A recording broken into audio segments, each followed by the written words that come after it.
ABCD Z వరకు ఎన్ని letters ఉన్నాయి? 26. Very good. So there are 26 letters in English కదా. సో ఆ 26 లెటర్స్ లో కూడా we have two types of letters. తెలుసా ఎవరికైనా ఐడియా ఉందా? Consonants, vowels. కాన్సనెంట్స్, వోవెల్స్ అంటే తెలుసా నాన్న? Vowels only 5 letters. ఏంటది? నాతో పాటు చెప్పాలి అందరూ. A E I O U. These 5 letters are called vowels. What are these? ఇవేంటి? ఏ ఈ ఎవరు వచ్చి మిమ్మల్ని అడిగినా చెప్పేసేయాలి. వోవెల్స్ ఎన్ని అంటే ఎన్ని చెప్తారు? 5. ఏంటవి? A E I O U. Very good. Remaining 21 letters consonants కిందకి వస్తాయి. ఓకేనా? రిమైనింగ్ 21 లెటర్స్ కాన్సోనెంట్స్ కిందకి వస్తాయి.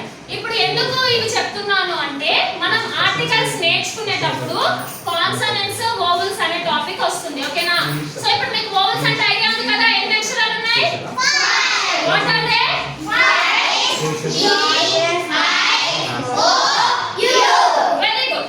Now will go to articles, our topic. ఎన్ని ఆర్టికల్స్ ఉన్నాయి నాన్న మీకు తెలుసా?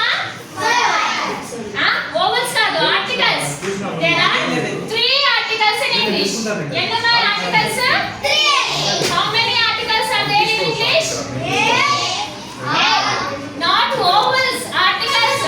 వోవెల్స్ అంటే అక్షరాలు, లెటర్స్ ఇంగ్లీష్ లో. ఆర్టికల్స్ అంటే మనము ఒక సెంటెన్స్ రాసేటప్పుడు ఏ ఆర్టికల్ యూస్ చేయాలి అని ఉంటుంది.